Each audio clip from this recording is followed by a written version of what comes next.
యేసు లోక రక్షకుడు, యేసు పాప విమోచకుడు, యేసు లోక రక్షకుడు, యేసు పాప విమోచకుడు. ఎంత ఘోర పాపినైనను ఎంచక మరి క్షమించును.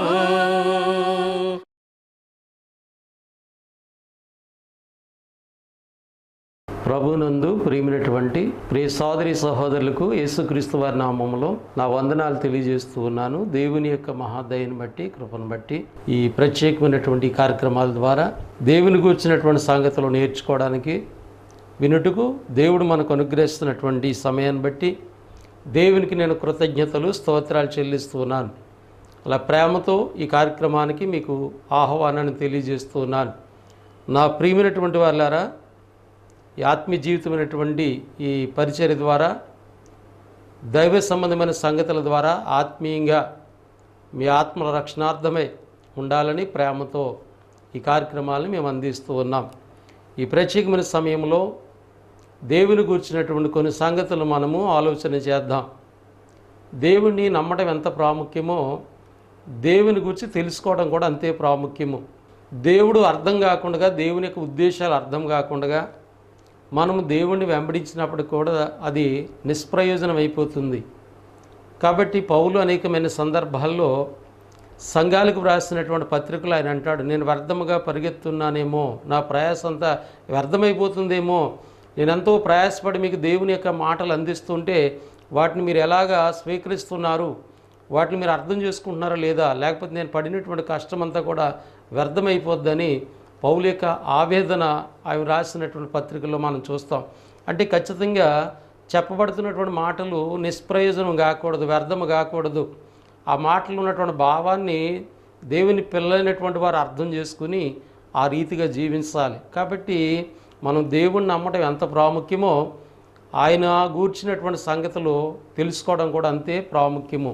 ఈ సమయంలో పాత నిబంధన గ్రంథము యెషయా గ్రంథము నుండి ఒక మాటను మీకు జ్ఞాపకం చేయాలని నేను ఆశపడుతూ ఉన్నాను. యెషయా గ్రంథము 33వ అధ్యాయము 22వ వచన భాగంలో, యెహోవా మనకు న్యాయాధిపతి, యెహోవా మనకు శాసనకర్త, యెహోవా మన రాజు, ఆయన మనలను రక్షించును. ఇక్కడ యెషయా ప్రవక్త ఆనాటి ప్రజలకి దేవుని గురించి తెలియజేస్తున్నారు. ఇందులో మనం గమనించేది ఏంటంటే దేవుడు మనకు ఏమై ఉన్నాడనే చెప్పబడింది. ఈ వచన భాగంలో మనం గమనించినట్లయితే దేవుడు మనకు ఏమై ఉన్నాడంటే న్యాయాధిపతి అయి ఉన్నాడు. మొదటి మాటగా మనం గమనించాలి. రెండవదిగా శాసనకర్త అయి ఉన్నాడు. మూడవదిగా రాజు అయి ఉన్నాడు. నాలుగవదిగా రక్షించేవాడు. కనుక ఈ వచన భాగంలో 4 ప్రాముఖ్యమైన మాటలు ఉన్నాయి. అంటే దేవుడు ఏమై ఉన్నాడు మనకి అనే మాటని యెషయా ప్రవక్త నాటి ప్రజలకు జ్ఞాపకం చేశారు. మరి మనము పాత నిబంధన సంబంధమైన భక్తులం కాదు కదా అని మనం అనుకుంటే, పాత నిబంధనలు ఉన్నటువంటి సంగతులు మనకి యుగాంతమందున్నటువంటి మనకి బుద్ధి జ్ఞానం కలగజేయాలి. దేవుడు నిన్న నేడు ఏకరీతిగానే ఉన్నాడు. నిబంధన, పాత నిబంధన ఇశ్రాయేలు ప్రజలకు ఇవ్వడం జరిగింది. క్రొత్త నిబంధన క్రీస్తు రక్తంలో కడగబడినటువంటి బిడ్డలకు ఇవ్వబడింది. ఆరాధన క్రమం మార్చబడింది, ఆరాధన దినం మార్చబడింది. రక్షణ యొక్క ఉద్దేశము పాత నిబంధనకి క్రొత్త నిబంధనకి వ్యత్యాసం ఉంది. కానీ దేవుడు మాత్రము నిన్న నేడు ఏకరీతిగానే ఉన్నాడు. కనుక ఆనాడు న్యాయాధిపతి ఉంటే ఇప్పుడు కూడా ఆయన న్యాయాధిపతే, అప్పుడు శాసనకర్త అయి ఉంటే ఇప్పుడు కూడా ఆయన శాసనకర్తే, అప్పుడు ఆయన రాజు అయి ఉంటే ఇప్పుడు కూడా రాజే, అప్పుడు ఆయన రక్షించేవాడికి ఉంటే ఇప్పుడు కూడా ఆయన రక్షించేవాడే. ఎలా అనేటువంటిది మనము కొన్ని సంగతుల గ్రంథము నుంచి ఆలోచన చేద్దాం. కనుక ఈ వాక్య భాగంలో ఉన్నటువంటి మొదటి మాటని మనము గమనిస్తున్నాం. దేవుడు మనకి న్యాయాధిపతి అనేటువంటి విషయాన్ని మరి యెషయా ప్రవక్త మనకి జ్ఞాపకం చేశాడు. కనుక ఈ మాటను ఉద్దేశించి కొన్ని సత్యాల్ని మనము ఆలోచన చేద్దాం. దేవుడు న్యాయాధిపతి ఎవరికి, ఎంతవరకు అంటే గ్రంథం చెప్తుంది, కీర్తన గ్రంథము 94వ అధ్యాయము 2వ వచన భాగములో, భూలోక న్యాయాధిపతి లెమ్ము అని భక్తుడు ప్రార్థన చేస్తూ ఉన్నాడు. అంటే దేవుడు ఎంతవరకు న్యాయాధిపతి? భూలోక న్యాయాధిపతి. ఈ భూమి మీద ఎంతమంది అయితే జనులు ఉన్నారో వాళ్ళందరికీ ఆయనే న్యాయాధిపతి. లోకంలో న్యాయాధిపతులు ఉంటారు, వారికి కొంత పరిమితి ఉంటుంది, కొంతవరకు మాత్రమే, కొన్ని విషయాల్లో మాత్రమే వాళ్ళు న్యాయాధిపతులు. కానీ దేవుడు భూలోక న్యాయాధిపతి. ఈ లోకానికి, ఈ సర్వలోకానికి ఆయన న్యాయాధిపతిగా మనకి పరిశుద్ధ గ్రంథము జ్ఞాపకం చేస్తుంది. ఎందుకు ఈ సంగతి మనం ఆలోచన చేస్తున్నామంటే, దేవుని నమ్మినటువంటి బిడ్డలైనటువంటి మనము కొన్ని సందర్భాల్లో కొన్ని విషయాల్లో మనకు వచ్చినటువంటి బాధలను బట్టి, మనకు కలిగినటువంటి ఇబ్బందులను బట్టి మనం ఏమంటామంటే దేవుడు నాకు అన్యాయం చేశాడు అనేటువంటి మాట మాట్లాడతారు. కానీ దేవుడు భూలోకానికే న్యాయాధిపతిగా ఉన్నప్పుడు ఆయన అన్యాయస్తుడు కాదు. దేవుడు ఒకవేళ అన్యాయం చేసేవాడైతే సాతాను వెంటనే ఆయన మీద తిరుగుబాటు చేస్తాడు. నువ్వు అన్యాయస్తుడువు, నువ్వు భూలోకానికి ఎందుకు న్యాయం తీరుస్తావు అని సాతాను దేవుని ప్రశ్నిస్తూ ఉంటుంది. కనుక ప్రభునందు ప్రియులారా, మన దేవుడు రోషము కలిగినటువంటి దేవుడు కాబట్టి ఆయన భూలోకానికి న్యాయాధిపతిగా ఆయన ఉన్నాడు. కనుక అటువంటి గొప్ప దేవుడిని నమ్మినటువంటి మనము మనకు కలిగినటువంటి ఇబ్బందులను బట్టి, ఆటంకాలను బట్టి దేవుడు నాకు అన్యాయం చేశాడని అనకూడదు. కాబట్టి దేవుని దగ్గరికి వస్తున్నటువంటి పిల్లలుగా మనం అర్థం చేసుకోవాలి. మొదటి మాటగా దేవుడు మనకి న్యాయాధిపతి. ఆ న్యాయాధిపతి ఖచ్చితంగా మనకి ఏం చేస్తాడంటే న్యాయాన్ని చేసేవాడైనటువంటి సత్యాన్ని గుర్తించాలి. సంఘానికి వస్తున్నాం. క్రొత్త నిబంధన ప్రకారంగా యేసు ప్రభు యొక్క రక్తంలో కడగబడి సంఘంగా చేయబడి మనం దేవుణ్ణి ఆరాధించడానికి, దేవుని ప్రార్థించడానికి, దేవుని మహింపరచడానికి సంఘ కూడికల్లో మనం ఉంటూ ఉంటాం. సంఘానికి మనం వస్తున్నామంటే మనం ఎక్కడికి వస్తున్నాం అనేటువంటిది కూడా మనకు అర్థం కావాలి. హెబ్రీయులకు రాసినటువంటి పత్రిక అపోస్తలుడైనటువంటి పౌలు గారు ఈ మాట మనకు తెలియజేశారు. హెబ్రీయులకు రాసినటువంటి పత్రిక 12వ అధ్యాయము 23వ వాక్య భాగంలో చూసినట్లయితే, పరలోకమందు వ్రాయబడి ఉన్న జ్యేష్ఠుల సంఘమునకు, జ్యేష్ఠుడు యేసుక్రీస్తు అండి. జ్యేష్ఠుడు ఎవరంటే యేసుక్రీస్తు. కాబట్టి పరలోకంలో వ్రాయబడినటువంటి జ్యేష్ఠుల సంఘమునకును వారి మహోత్సవమునకును అందరి న్యాయాధిపతి అయిన దేవుని యొద్దకును. మనం సంఘానికి వస్తున్నామంటే ఎవరి దగ్గరికి వచ్చామంటే అందరి న్యాయాధిపతి అయినటువంటి దేవుని దగ్గరికి వచ్చాం. అంటే సంఘంలో ఉన్న పిల్లలు న్యాయాధిపతి దగ్గరికి వస్తున్నారు. న్యాయము తీర్చేవాడు. కాబట్టి నాకు అన్యాయం చేశాడు, మనం చేసినటువంటి తప్పిదాలు, మనం తెచ్చుకున్నటువంటి ఇబ్బందులు, మనం తెచ్చుకున్నటువంటి బాధలను బట్టి మనం దేవుణ్ణి అన్యాయస్తుడిగా చూస్తూ ఉంటాం. మనకు అర్థం కావాలి. పాత నిబంధన కాలంలోనే దేవుడు ఏమై ఉన్నాడో తెలియజేశాడు భక్తుడు. ఆయన ఏమైనాడంటే న్యాయాధిపతి అన్నాడు. ఎలాంటి న్యాయాధిపతి అంటే ఇక్కడ చెప్తున్నాడు, అందరికీ న్యాయాధిపతి అయిన, అందరికీ న్యాయం తీర్చేటువంటి వాడు ఆయన, భూలోక న్యాయాధిపతి. అటువంటి దేవుని దగ్గరికి మనం వస్తున్నామనేటువంటి విషయాన్ని గమనించాలి. మన దేవుడు ఎంత గొప్ప న్యాయాధిపతి అంటే, ప్రభు అయినటువంటి యేసుక్రీస్తు వారు భూమి మీద మానవుడిగా జీవించిన దినాల్లో ఆయన కొన్ని సత్యాలు నేర్పించారు మనకి. లూకాసు సువార్త 18వ అధ్యాయంలో మీరు విసుక్కోకుండా నిత్యము ప్రార్థన చేయాలి అని చెప్పడానికి ఒక సందర్భాన్ని యేసు ప్రభువారు జ్ఞాపకం చేశారు. ఏంటి ఆ సందర్భం అంటే, ఆ లూకాసు సువార్త 18వ అధ్యాయం 1 నుంచి 7 వచన భాగాల్ని మనం పరిశీలన చేసినట్లయితే అక్కడ ఏం చెప్పబడుతుందంటే, ఒక విధవరాలు తనకు న్యాయము తీర్చమని ఒక న్యాయాధిపతి దగ్గరికి తిరుగుతూ ఉన్నదట ప్రతిరోజు కూడా. ఆ న్యాయాధిపతి ఎలాంటి వాడంటే ఆయన అన్యాయస్తుడు అని చెప్పబడింది. రెండవదిగా ఆయన ఎలాంటి వాడంటే మనుషులకి లెక్క చేయనివాడు. మూడవదిగా దేవునికి భయపడినవాడు. దేవునికి భయపడినవాడు, మనుషులు లెక్క చేయనివాడు, అన్యాయస్తుడు. ఈ అన్యాయస్తుడు న్యాయం తీరుస్తాడు ఆవిడికి, కానీ ప్రతిరోజు తిరుగుతూ ఉన్నది. ఎందుకు ఈ సంగతి చెప్పాడంటే, మీరు విసుక్కోకుండా ప్రార్థన చేయండి, మీ దేవుణ్ణి అడగండి, ప్రార్థన చేయండి, ప్రార్థన జీవితాలు ఉంచండి అని చెప్పడానికి సందర్భం చెప్పారు ఆయన. అయితే ఒక దినాన్న ఆ అన్యాయస్తుడైన న్యాయాధిపతి అనుకున్నాడట, ఈమె మాటిమాటికి వచ్చి నన్ను గోజాడుకుంటున్నట్లు ఈమెకి న్యాయం తీర్చుతాను అని తనలో తాను అనుకున్నాడట. ఈ సంగతిని యేసు ప్రభువారు గుర్తు చేస్తున్నారు. ఇదిగో అన్యాయస్తుడైన ఆ న్యాయాధిపతి అనగా దేవునికి భయపడినోడు, మనుషులకు లక్ష్యం చేయనివాడు, అలాంటి వ్యక్తి న్యాయం తీర్చాలనుకున్నాడు కదా. అన్యాయస్తుడే న్యాయం తీర్చాలనుకుంటే మరి మీరేం చేస్తున్నారు? ఆయన దగ్గరికి వస్తున్నారు, న్యాయాధిపతి దగ్గరికి వస్తున్నారు, దివారాత్రము కూడా తన గూర్చి వేడుకుంటున్నారు. కాబట్టి తన గూర్చి దివారాత్రము ప్రార్థన చేయ వారికి ఆయన ఏం చేస్తాడంట? త్వరగా న్యాయము తీరుస్తాడు. అంటే దేవుడు ఖచ్చితంగా నీకు నాకు న్యాయము తీర్చేటువంటి దేవుడు, న్యాయం చేసేటువంటి దేవుడు. మన దేవుడు అన్యాయస్తుడు కాదండి. దేవుడు అన్యాయం చేయడు.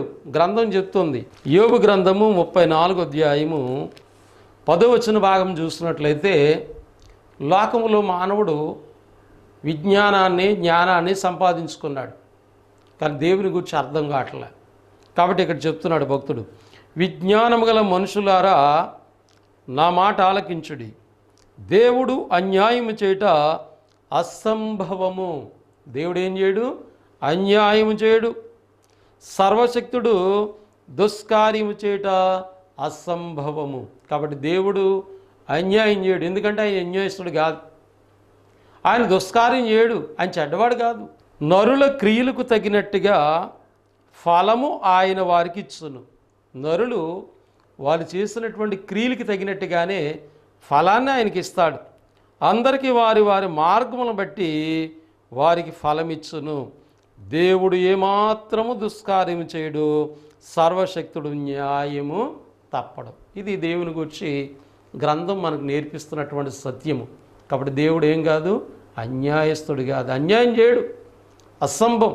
కాబట్టి దేవుని నమ్మినటువంటి పిల్లలు దేవుడు అన్యాయం చేసేసాడు మాకు అని మీరు మాట్లాడితే మీకు దేవుడు ఏమై ఉన్నాడో అర్థము కాలే. యోబు గారి జీవితాన్ని మనకు తెలుసు. ఆయన ఏమైనా అన్నాడా? దేవుడు అన్యాయం చేశాడు అన్నాడా? ఆలోచన చేయండి. యోబు లాంటి భక్తులం కాదు మన వాస్తవంగా చెప్తే. ఆయన యథార్థవర్తనుడు, న్యాయవంతుడు, దేవుని యందు భయభక్తులు కలిగిన వాడు, చెడుతనాన్ని విసర్జించాడు. ఆయన ఎంత భక్తిపరుడో మనకి గ్రంథం చెప్తుంది. అలాంటి భక్తుని మీదకి అపవాది దేవుణ్ణి నొప్పించి ఒప్పించింది. బైబిల్లో ఈ మాట వ్రాయబడింది. దేవుడికి ఇష్టం లేదు యోబుని శోధించడం, బాధ పెట్టడం. కానీ అపవాది శోధించింది. నీ భక్తుడు ఎంత గొప్పవాడో నేను తెలుసుకుంటాను, బాధలు కలిగితే, శోధనలు వస్తే, ఇబ్బందులు వస్తే నిన్ను దూషిస్తాడు, నేను చూస్తానని అపవాది దేవుణ్ణి ఒప్పించింది. దేవుడు అవకాశం ఇచ్చారు, పర్మిషన్ ఇచ్చారు. కాబట్టి యోబు గారిని శోధించింది. యోబుకున్నటువంటి ఆస్తిపాస్తుల్ని, తనకున్నటువంటి బిడ్డల్ని కోల్పోయేటట్టు చేసింది. అయినా యోబు గారు ఏం మాట్లాడలే. యెహోవా ఇచ్చును, యెహోవా తీసుకుని పోయిను, ఆయన నామమునకు మహిమ కలుగును గాక అన్నాడు తప్ప ఎక్కడ కూడా దేవుడు అన్యాయం చేశాడని చెప్పలే. మరలా యోబు గారికి శరీర సంబంధమైన బాధలు తీసుకొచ్చింది. ఒక దేవుడు చెప్పాడు ప్రాణం జోలికి వెళ్ళొద్దని చెప్పాడు. మిగతా శరీరం అంతా కూడా బాధ పెట్టేసింది. అయినప్పటికీ కూడా యోబు గారు ఎక్కడైనా కూడా దేవుడు నాకు అన్యాయం చేశాడని అనలే. అది భక్తులంటే అలాగ ఉండాలి. కానీ ఈనాడు మనం యోబు లాంటి భక్తిపరులుగా ఉండలేము. చెడుతనాన్ని విసర్జించలేని స్థితిలో ఉంటున్నాం, యథార్థంగా ఉండలేని స్థితిలో ఉంటున్నాం, న్యాయవంతులుగా ఉండలేని స్థితిలో ఉంటున్నాం. భయభక్తులు మనకి ఎలాగుంటున్నాయో మనకు తెలుసు. కానీ యోబు జీవితం ఎంత గొప్పది. అయినప్పటికీ శోధించబడ్డాడు ఆయన. కానీ అన్నాడు దేవుడు ఎక్కడ కూడా అన్యాయం చేశాడు అనలే.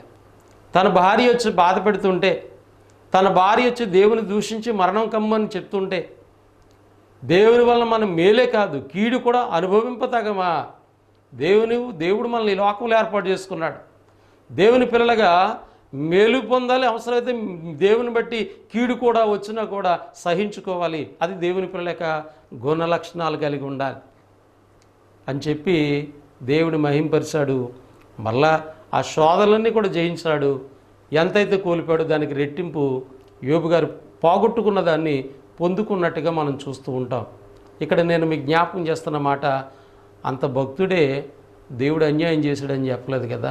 అన్ని శ్రమల్లో మరి మనకు తాత్కాలికంగా కొద్ది చిన్న చిన్న సమస్యలకే, చిన్న చిన్న బాధలకే మనం ఏమంటున్నామంటే దేవుడు అన్యాయం చేశాడు అంటున్నాం. కానీ దేవుడు ఏమైనాడో మనకు అర్థము కావట్లే. దేవుడు మనకేమైనాడు? పాత నిబంధన భక్తుడు చెప్తున్నాడు, ఆయన మనకి న్యాయాధిపతి. ఈ లోకానికి ఒక దినాన్ని యేసు ప్రభు ద్వారా లోకానికి తీర్పు జరగబోతున్నది.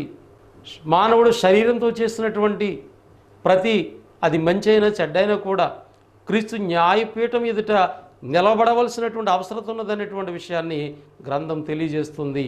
కాబట్టి దేవుడు మనకి న్యాయాధిపతి.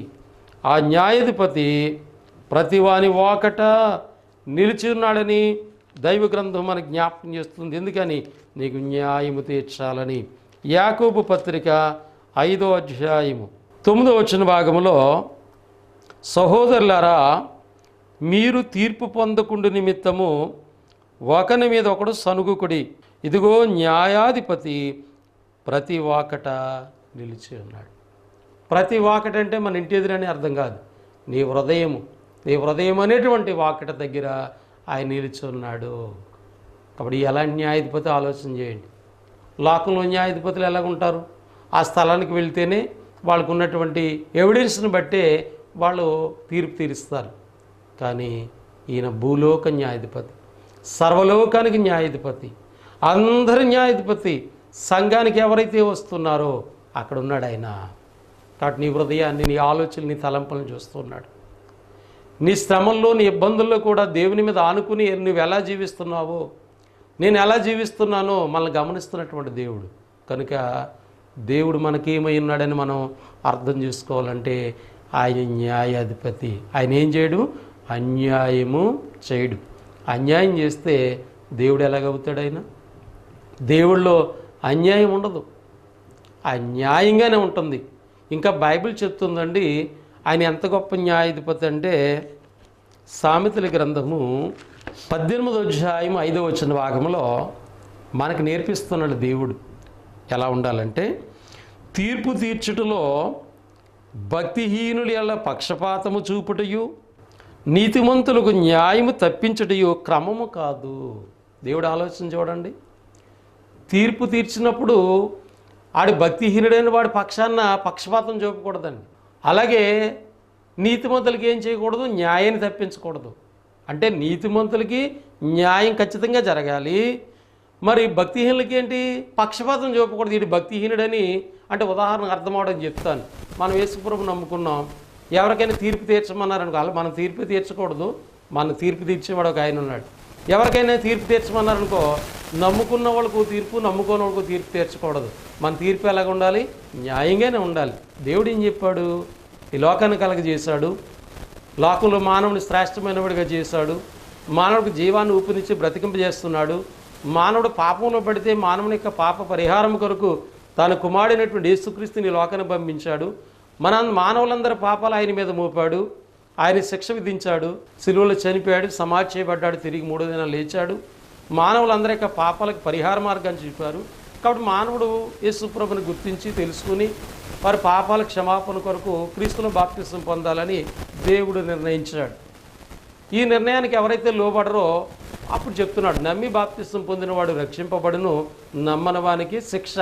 ఈ కార్యక్రమాన్ని బట్టే నీకు శిక్ష తప్ప నువ్వు నమ్ముకోలేదని అన్యాయంగా తీర్పు తీర్చేవాడు కాదు. అందుకని ఇక్కడ ఏం చెప్తున్నాడు?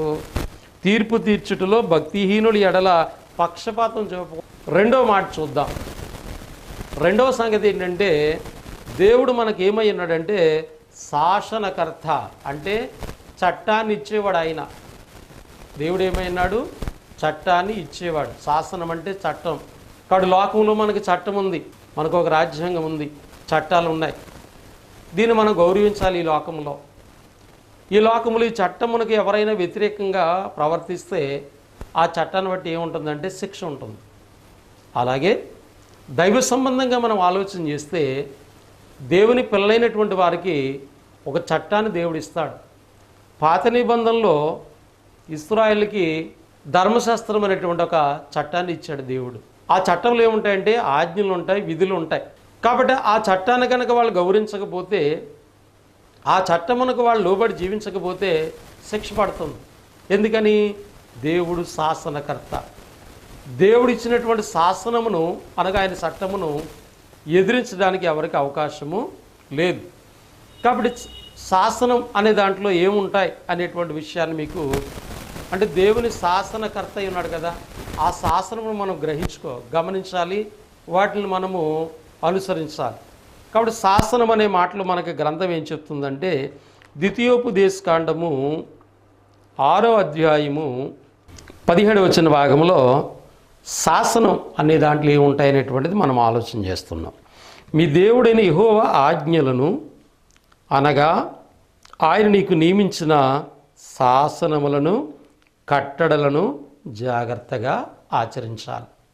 మోషే భక్తుడు ఇశ్రాయేలుకు తెలియజేస్తున్నాడు, నీ దేవుడైనటువంటి యెహోవా ఆజ్ఞలు అనగా ఆయన నీకు నియమించిన శాసనం. శాసనం అంటే ఏంటి? ఆజ్ఞలు, దేవుని ఆజ్ఞలు.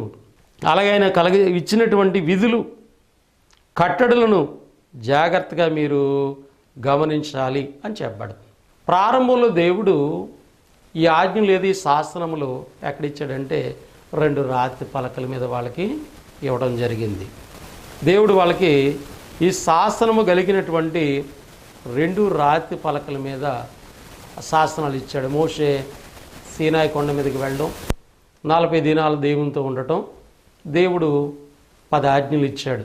ఈ ఆజ్ఞ అనేది అంటే ఆ ఆజ్ఞలు అనే మాటకు అర్థం ఏంటంటే శాసనము. కాబట్టి యెహోవా మనకి ఏమై ఉన్నాడంటే శాసనకర్త అయినాడు దేవుడు మనకి. ఆ శాసనాలు చాలా ప్రాముఖ్యమైనటువంటివి. దేవుడు శాసనం అనే దాంట్లో ఆజ్ఞ ఉంది, విధులు ఉన్నాయి. జాగ్రత్తగా అర్థం చేసుకుందాం. వీటిని మనము ఖచ్చితంగా గౌరవించాలి, వాటిని మనం పాటించాలి. బైబిల్ చెప్తుంది కదా, ఆజ్ఞ అతిక్రమము పాపం. లోకంలో మీరు చట్టాన్ని గౌరవించకపోతే, చట్టమును అతిక్రమిస్తే మీకు శిక్ష ఉంటుంది కదా, అది తప్పు మాట. అలాగే దైవ సంబంధంగా దేవుడు శాసనకర్త ఉన్నాడు. ఆయన శాసనాల్లో ఆజ్ఞలు ఉన్నాయి, విధులు ఉన్నాయి, కట్టడలు ఉన్నాయి. వీటిని మనం ఖచ్చితంగా పాటించవలసిన వారికి ఉన్నాం.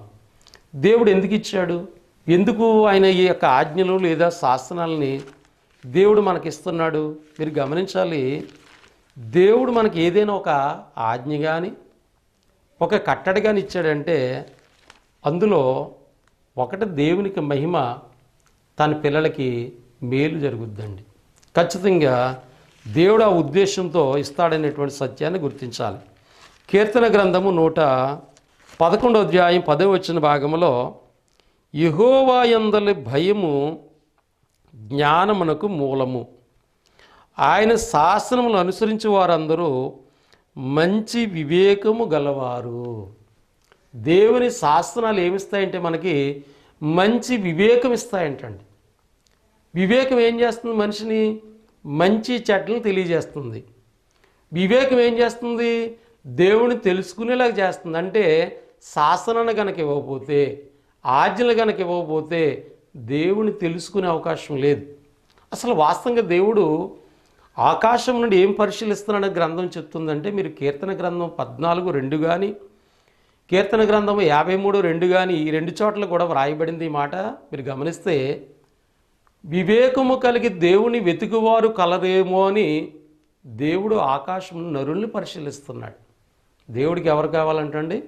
వివేకము కలిగి దేవుని వెతికేవారు కావాలి. దేవుని అందరూ నమ్మేస్తున్నారు. ఈ నమ్మిన వాళ్ళకి ఏం కావాలి? వివేకం కావాలి. వివేకం మనకు వస్తుందా? రావట్లే. మరి దేవుడు ఎలాగిచ్చాడు చూడండి ప్లాన్. శాసనం ఇచ్చాడు, అనగా ఆజ్ఞలు ఇచ్చాడు, కట్టడలు ఇచ్చాడు. వీటిని మనం గైకొనటం ద్వారా మనం ఏమవుతున్నామంటే మంచి వివేకము కలిగిన వారుగా వస్తున్నాం. అందుకని యేసుక్రీస్తును కూడా ఈ లోకానికి పంపించి మనకేమనుగ్రహించాడంటే ఆయన వివేకం అనుగ్రహించాడు. ప్రభు ద్వారా సంఘమును గూర్చి, ఆరాధన గూర్చి, ఆజ్ఞలను గూర్చి అనేకమైన విషయాలు బోధించాడు, రక్షణ గురించి బోధించాడు. కాబట్టి ఇవన్నీ మనం పాటించడం ద్వారా క్రీస్తు ప్రభు మనకేమి ఇచ్చాడంటే మంచి వివేకం ఇచ్చాడు. వివేకం ఏం చేస్తుంది? అపోస్తలుడైన పౌలు రాస్తాడు, మంచి చెడ్డల్ని తెలియజేస్తుంది. కనుక ఆయన శాసనము లేదా ఆయన ఆజ్ఞలు మనకి ఏం చేస్తాయంటే వివేకాన్ని ఇస్తున్నాయి. వివేకం ఏం చేస్తుందంటే ఏది మంచి, ఏది చెడ్డ, దేవుణ్ణి నమ్ముకున్న పిల్లలు ఏది చెయ్యాలో ఏది చేయకూడదో తెలియజేస్తుంది. ఇంకా పాత నిబంధనలు అయితే అండి ఏం తినాలో ఏం తినకూడదు కూడా చెప్పాడు వాళ్ళకి. కానీ క్రొత్త నిబంధనలో మీరు తినే దాంట్లో దేవునికి మహిమ కలగాలని చెప్పాడు అంతే. మనం పానం చేస్తున్నాను, భోజనం చేస్తున్నాను, ఏం కలగాలంటే దేవునికి మహిమ కలగాలి.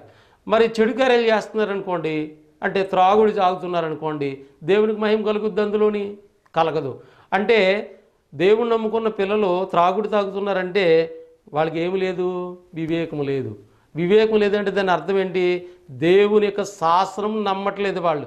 దేవుని శాసనాన్ని నమ్మట్లేదు అంటే అర్థం ఏంటి? దేవుడు శాసనకర్త అని వాళ్ళకి అర్థం కాలే, కానీ దేవుడిని నమ్మమని చెప్తారు. కనుక ఆలోచన చేయండి ప్రభునందు నా ప్రియమైనటువంటి సోదరి సహోదరులారా.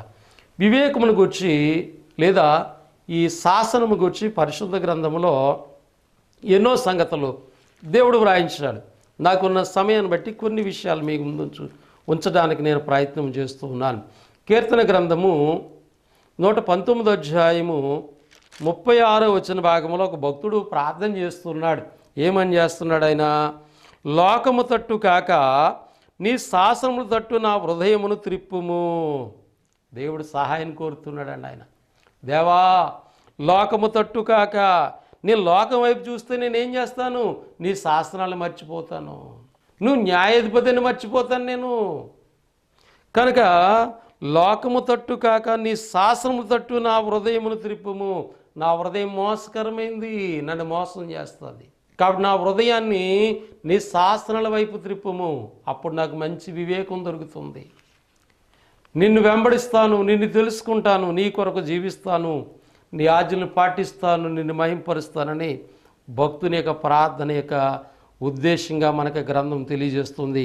ఇంకా మనం ఆలోచన చేస్తున్నట్లయితే ఈ శాసనాలు మనకేం చేస్తాయంటే, కీర్తన గ్రంథము 119వ అధ్యాయము 144వ వచనం చదువుకుందాం. నీ శాసనములు శాశ్వతమైన నీతి గలవి, నేను బ్రతుకున్నట్లు నాకు తెలివిని దయచేయము. నీ శాసనాలు నన్ను ఏం చేస్తాయి? బ్రతికింపజేస్తాయి. నీ శాసనములు శాశ్వతమైన నీతి గలవి, నేను బ్రతుకున్నట్లు నాకు తెలివి దయచేయి. కాబట్టి నీ శాసనాలను బట్టి నేను బ్రతుకుతాను. శాసనం అంటే ఆజ్ఞ. మీకు తెలుసు, ఆదాము ఆవ జీవితాన్ని మనం చూస్తే వాళ్ళు ఏం చేస్తారంటే దేవుడు ఇచ్చిన ఆజ్ఞను అతిక్రమిస్తారు.